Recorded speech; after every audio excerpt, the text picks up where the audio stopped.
जइबे करो।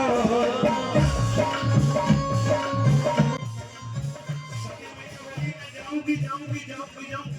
तो शंकर जी बोले सती ऐसे ही कई कई ऐसे ही कई कई न जाओ मेरी मन में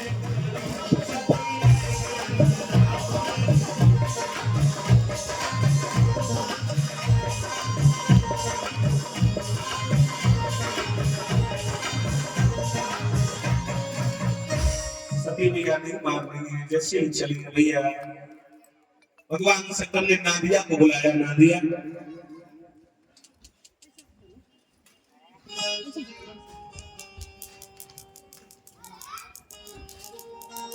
हमारे भैया शैलेंद्र भैया 101 रुपए पड़े ध्यान की रक्षा करेगा नंदी दया करे भैया। जैसे ही सती जबरदस्ती चली मैं जाऊंगी माई के पिता के घर। भगवान शंकर ने नादिया को आवाज लगाई। नादिया एक बात बता दे शंकर जी के पास में जो कोई आया और उसने जो मांगा भगवान भोलेनाथ ने उसको वही दे दिया। लेकिन नादिया के लिए लिखा है मैंने तो एक जगह पढ़ा है रावण ने बड़ी तपस्या की भगवान भोलेनाथ की। एक एक करके अपने 10 शीश चढ़ा दिए काट काट के। भगवान शंकर ने कहा क्या चाहिए लंकेश। तो रावण ने कहा मुझे पार्वती को दे दो। शंकर जी बोले ले जाओ। अपनी घरवाली तलक को दान दिया। लेकिन नादिया नादिया नादिया नादिया नादिया नादिया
लेकिन नादिया को नहीं दिया।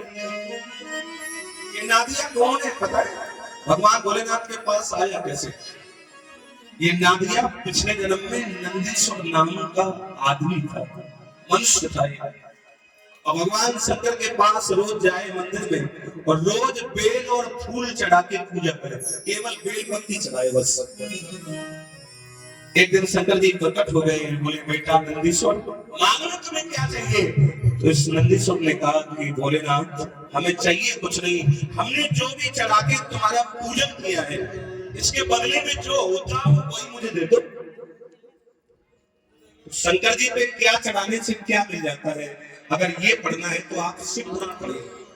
शिव पुराण में लिखा है जल के चढ़ाई जमलोक तैवार ने। अगर किसी ने जल चढ़ा दिया तो यमलोक का रास्ता उसके लिए बंद। स्वर्गलोक जाओ। जल के चढ़ाई जमलोक तैवार ने। चावल चढ़ाए चक्रवर्ती कर दे।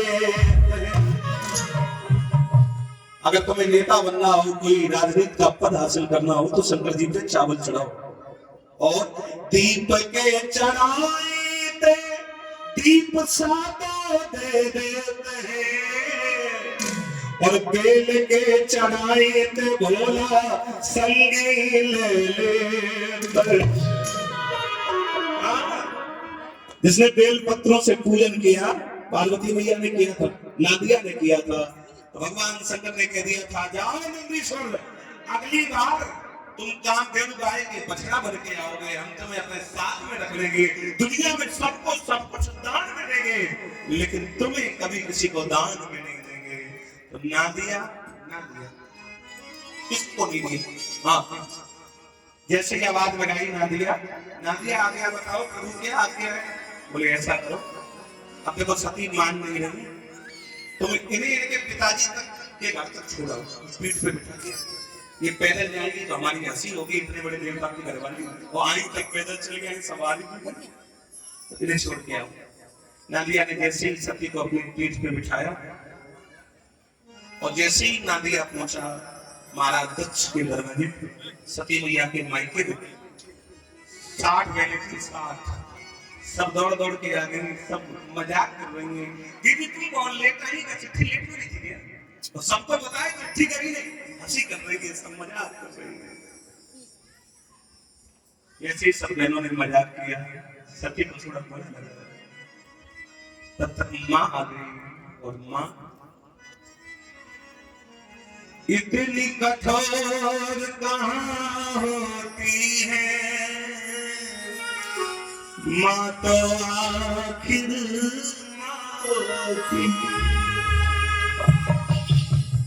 मैया ने दौड़ के गले से लगा लिया, बेटी सती तू भले चली गई, मैं सोच रही थी तेरे लिए निमंत्रण कार्ड नहीं गया है, चिट्ठी नहीं गई है, तो पता नहीं तू आए कि नहीं आए। मैं तुझे बहुत मिस कर रही थी, बहुत याद कर रही थी, बेटिया तू आ गई, बहुत अच्छा किया, आज अभी तक आ जा। मानने की नहीं थी सती जी को। अब सती ने सोचा मैंने सब मजाक कर रही, वहां पे पति से लड़के आई हूँ, अब मैं जाऊं तो कहाँ जाऊं। सती मैया ने सोचा जहाँ यज्ञ हो रहा होगा, हवन कुंड जहाँ हो रहा होगा, तो मेरे पति आए जरूर नहीं, लेकिन मेरे पति का यज्ञ कुंड में स्थान होगा, मैं वही बगल में बैठ जाऊंगा, तो जब यज्ञ समाप्त हो जाएगा तो मैं चुपचाप लौट जाऊंगा, मैं किसी से बात नहीं करूंगी, मैं तो झगड़ा हो जाएगा यहाँ पे। सती मैया जैसे हवन कुंड के पास पहुंची, अब जरा ध्यान देना, सती मैया देख रही है इंद्र बैठा है इंद्राणी के साथ, ब्रह्मा जी बैठे ब्रह्माणी के साथ, विष्णु जी लक्ष्मी जी के साथ बैठे, पूरे हवन कुंड पे चक्कर लगाया सती मैया ने, लेकिन भगवान भोलेनाथ का स्थान ही ये यज्ञ महाराज दक्ष ने भगवान भोलेनाथ का अपमान करने के लिए करवाया था। शंकर जी को स्थान नहीं दिया हवन कुंड में। और एक बात बता दें, इस यज्ञ में भोलेनाथ को स्थान नहीं है, वो यज्ञ कभी पूरा हो ही नहीं सकता ना। अब तो सती मैया को बहुत बुरा लगा, वहां पे पति से लड़के आई थी, यहाँ मैंने सब मजाक कर रही और यहाँ मेरे पति का अपमान हो रहा है, और जिस जगह मेरे पति का अपमान होगा वहां हमने एक पल जीवित नहीं रहना चाहती, हम जिंदा नहीं रहना। बिल्कुल सच बात है मेरी माताओं में, अपने पति की बुराई करने की बात बहुत दूर, अपने पति की बुराई कभी अपने कानों से सुननी नहीं चाहिए। हाँ, तुम्हारे पति को कोई गाली दे तो तुम उसको मना कर दो, और अगर वो ज्यादा ताकतवर है तो वो जगह छोड़ के तुम चली जाओ, वहां खड़े होने की कोई जरूरत नहीं। लेकिन आजकल तो बड़ा दिक्कत है, आजकल तो इनके पति को गाली दे तो ये रोकते कौन है ना, ये गाली और गाली दे दे नाच कर रहे हैं, बहुत गलत बात है। कभी भी अपने पति की बुराई सुननी नहीं चाहिए कानून से। सती भैया कहने लगे अब मैं जीवित नहीं रहूंगी, भैया वही खड़ी हो गई हवन कुंड के पास और सब देवी देवताओं का ध्यान कर रही है, हे गगन देव, हे पवन देव, हे अग्निदेव, इस रात के गवाह हो, अब मैं कूदने जा रही हूँ हवन कुंड में, अपने प्राणों को छोड़ने जा रही हूँ, और हे पवन देव अगर तुम पहुंच सको तो मेरे भोला से जाके खबर कर देना। क्या सती मैया आवाज लगा दी, दिग्गज दिशा मई देवो जगन देव साक्षी रहियो, हे पवन देव यदि पहुंच सको तो भोला के संदेश रहियो।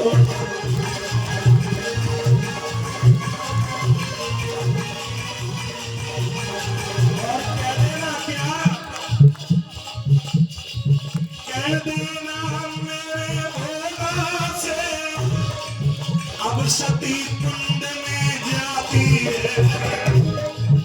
पाप के कुटिल अन्यायों पर बेटी बलिदान चढ़ाती है।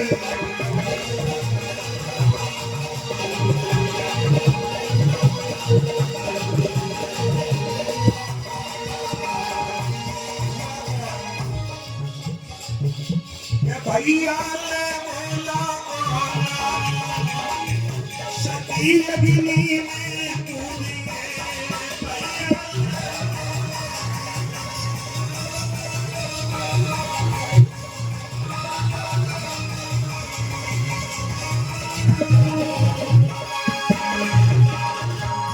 ऐसे ही सती मैया हवन कुंड में कूदी, चारों तरफ हल्ला मच गया, सती स्वाहा सती स्वाहा सती स्वाहा। ऐसे ही नादिया ने सुना सती स्वाहा, नादिया दौड़ता हुआ भोलेनाथ के पास पहुंचा, बोले प्रभु गजब हो गया, अनर्थ हो गया, क्या हो गया? बोले सती स्वाहा। जैसे ही सुना शंकर जी ने सती स्वाहा, शंकर जी ने अपनी जटा पकड़ी और जैसे ही जटा पत्थर पे पटकी तो वीरभद्र नाम का गढ़ प्रकट हो गया। बताइए प्रभु क्या है? भगवान शंकर ने कह दिया जाओ राजा दक्ष का पूरा यज्ञ विध्वंस कर दो। जब वीरभद्र जैसे ही यज्ञ कुंड में आया, जितने महात्मा जितने यज्ञाचार हवन करवा रहे थे, किसी का हाथ तोड़ दिया, किसी का पैर तोड़ दिया, किसी की आंख फोड़ दी, किसी के कान नोच लिए, सब यज्ञाचारों को घायल कर दिया। वीरभद्र किसी से मारे नहीं मर रहा है, अरे वो तो शंकर जी का दूसरा रूप है, वो कैसे मरे? कोई नहीं मार पा रहा है। अंत में वीरभद्र पहुंचा महाराज दक्ष के पास, सती के पिता के पास।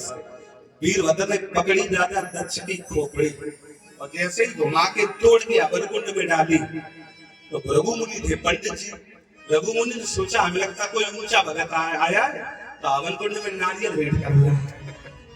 सामने देखा तो यजमान की खोपड़ी गए, बोले गजब हो गया, जब यजमान मारा गया तो यज्ञ तो वैसे ही अधूरा हो गया, अब क्या हो? सब देवी देवता कहने लगे हम लोगों ने भोलेनाथ का अपमान किया है, इसलिए ये सब हो रहा है। तो सबने कहा मनाओ भोलेनाथ को, वो मान जाएंगे। जितने देवी देवता हैं सब आवाज लगा रहे हैं भोला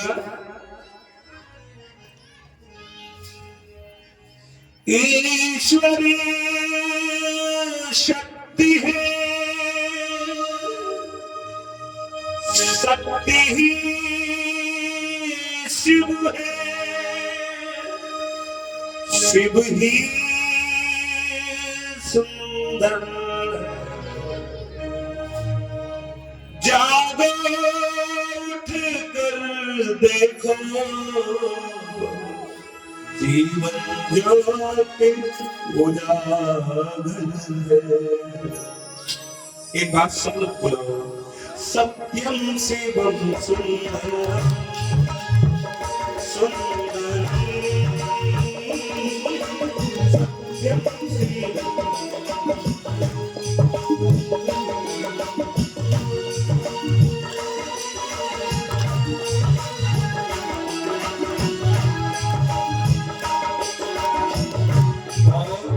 ईश्वर शक्ति है, शक्ति ही शिव है, शिव ही सुंदर है।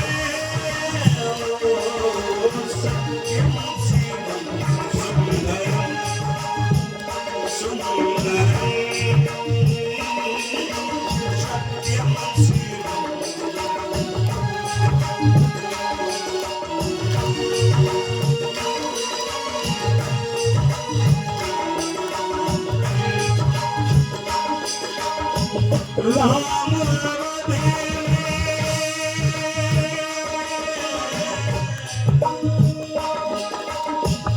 राम अवध में काशी में शिव, कान्हा वृंदावन में, दया करो इनको देखो पल घर के आंगन में।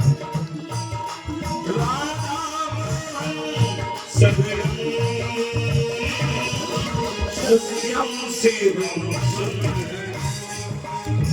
सुंदर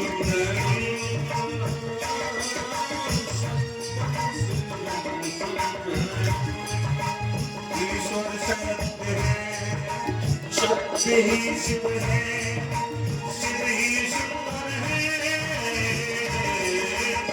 सत्यम शिवम सुंदर सुंदर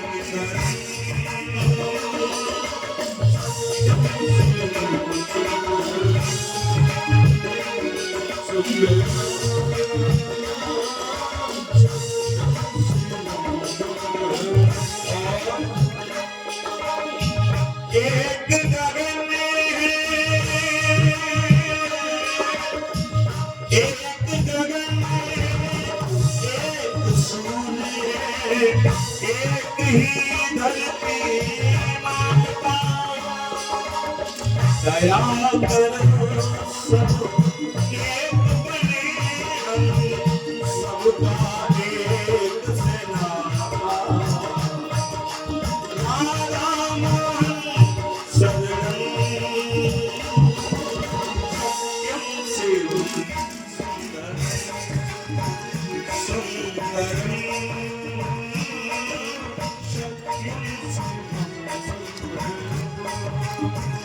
सुंदरं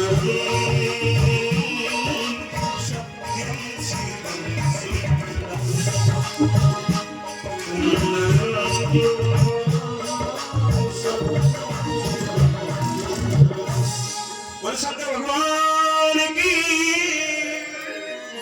अब भगवान शंकर तो जरा सी बात में खुश भी हो जाते हैं, प्रसन्न भी बहुत जल्दी होते हैं। हाँ, शंकर जी प्रकट हो गए, बोले बताइए देवताओं क्या बात है। अरे बात क्या है, किसी का यज्ञ बीच में खंडित हो जाए तो अच्छी बात है।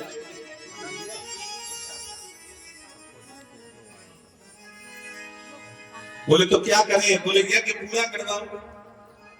अब शंकर जी ने ध्यान दिया कि जो यज्ञ के यजमान है राजा दक्ष मेरे ससुर, उनका सर कट गया और सर कट के जल गया है, तो अब किसी का सर जोड़ा जाए तब तो ये जिंदा हो सकते है ना।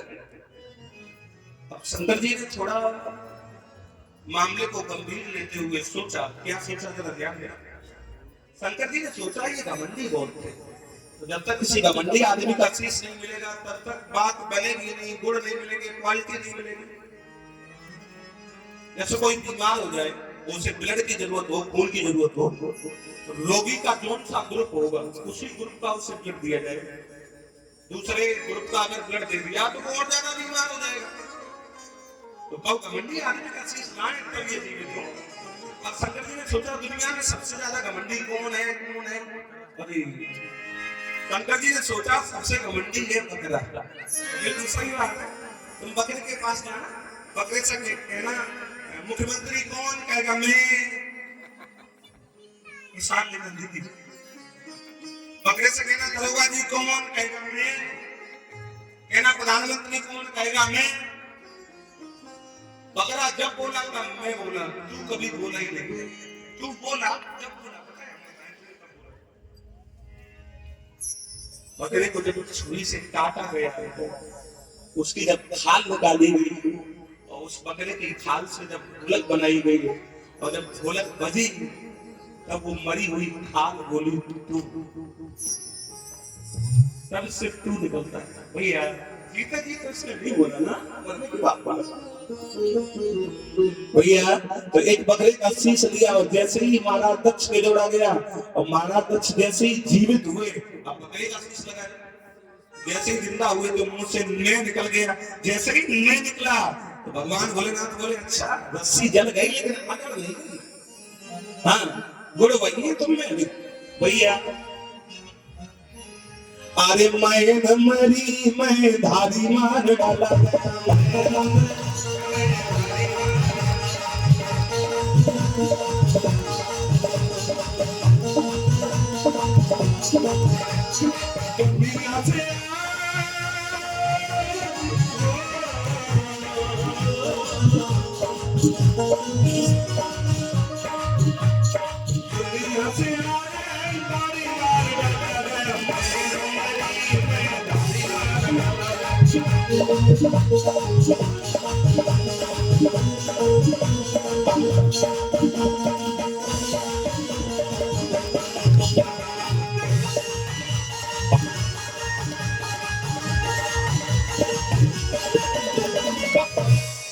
यज्ञ पूरा करवा दिया भोलेनाथ। अब शंकर जी ने उठाया त्रिशूल और अग्निदेव के ऊपर जैसे ही चलाने चले, तुम्हारी इतनी हिम्मत, तुमने मेरी सती को जला दिया। अग्निदेव थरथरा के कांपने लगे, भोलेनाथ मैंने जलाया नहीं सती को। सती ने अपने योगाग्नि के द्वारा, अपनी इच्छा के द्वारा प्राणों को छोड़ा है। जब सती मेरी गोद में गिरी थी तो मैं बर्फ से भी ज्यादा शीतल हो गया था, मैंने जलाया नहीं सती। तो लाल सती का शरीर कहाँ है? अग्निदेव ने जैसे हवन कुंड से मरी हुई सती का शरीर निकाल के दिया भोलेनाथ को। अब जरा ध्यान देना, शंकर जी मौत के देवता हैं। तीन देवता हैं, ब्रह्मा विष्णु महेश। तीनों लोगों के काम अलग अलग हैं। ब्रह्मा जी जन्म देते हैं, विष्णु जी सबको भोजन देते हैं और शंकर जी सबको मौत देते हैं। मौत के देवता हैं भोलेनाथ। तब एक नाम है महाकाल। हाँ, और श्लोक में भी लिखा है कर्पूरवारम, कपूर की तरह गोरे, करुणावतारम, करुणा के अवतार, संसार सारम, सारे संसार को प्रलय में मृत्यु देने वाले। हाँ, शंकर जी मौत देते हैं।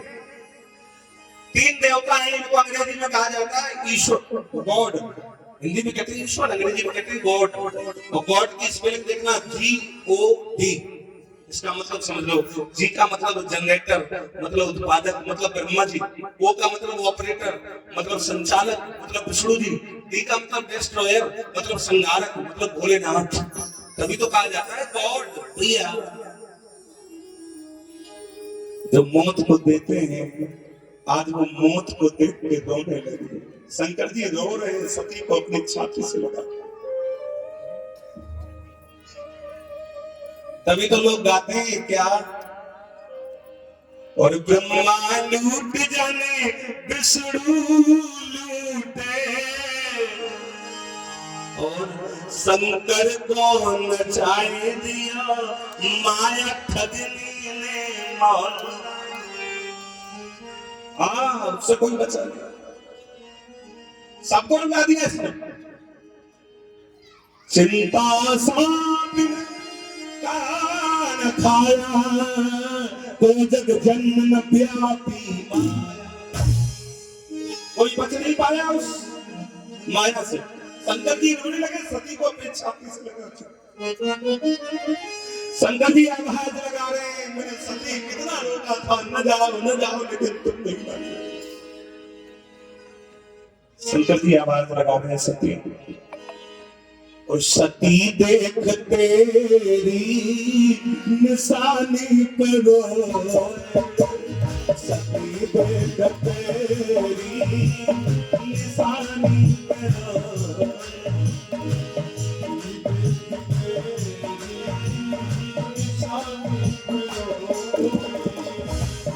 और कैसे बोले,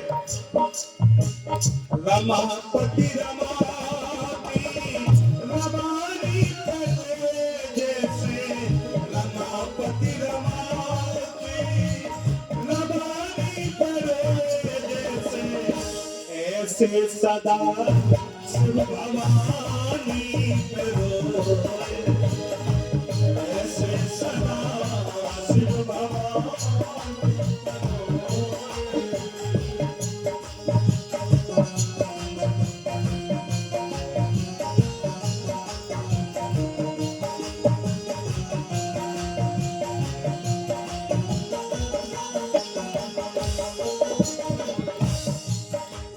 शंकर जैसे ही रोए तो विष्णु जी ने देख लिया।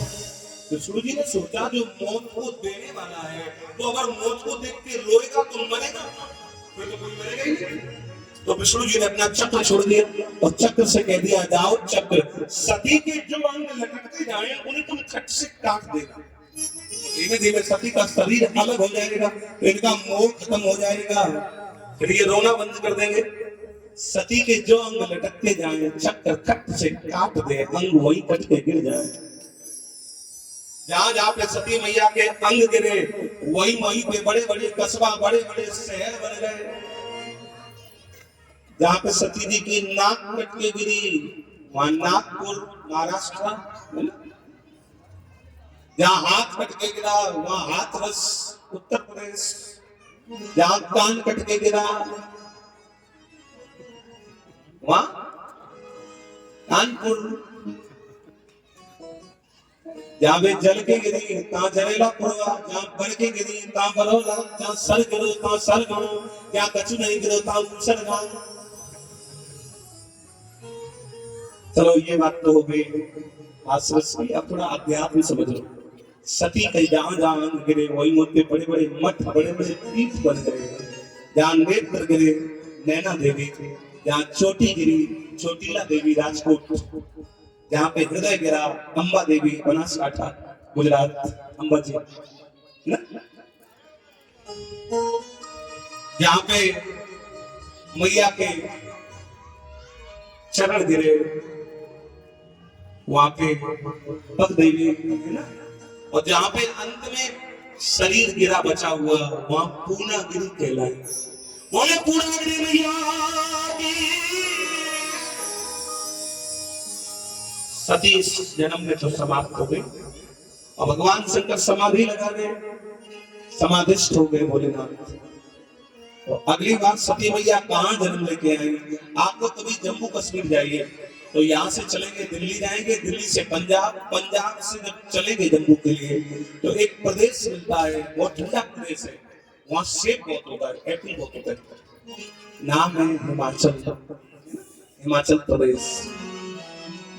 यही के राजा है, एक का नाम है हेमांचल। हेमांचल जी ने एक प्रदेश बसाया था, तो इस प्रदेश का नाम पड़ गया हिमाचल प्रदेश। इनकी रानी का नाम है मैना। ये दोनों बड़े बहुत अच्छे राजा हैं। इन्होंने दुर्गा मैया की बड़ी तपस्या की। जब दुर्गा मैया प्रसन्न हो गई, क्या चाहिए? बोले हमारे घर में एक बेटी दे दो, एक कन्या दे दो। सुनो, हमें धन नहीं चाहिए, महल नहीं चाहिए, एक बिटिया दे दो। दुर्गा मैया ने कृपा कर दी और इन्होंने कहा मां, और दर छोड़ के और कहां जाओ। एक बार सब लोग बुला लो मां को। दूजा कोई द्वार में दर छोड़ के और कहां जाओ।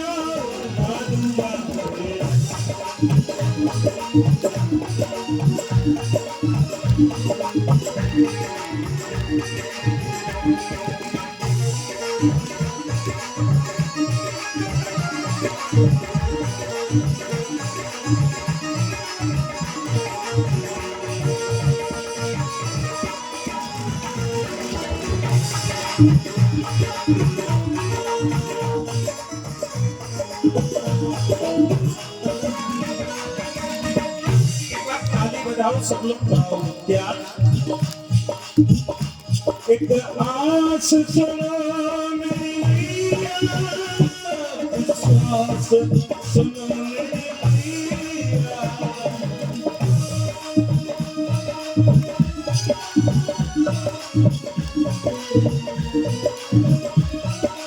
एक बार ताली बजाओ और कहो मां, एक आस सुनो मेरी,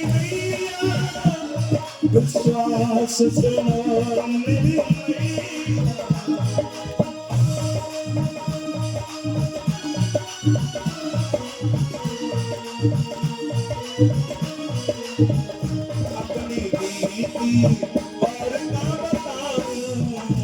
अपनी बीती और का बताऊं, अपनी बीती और का बताऊं, मां तुझा कोई हाल नहीं छोड़ के और कहां जाऊं।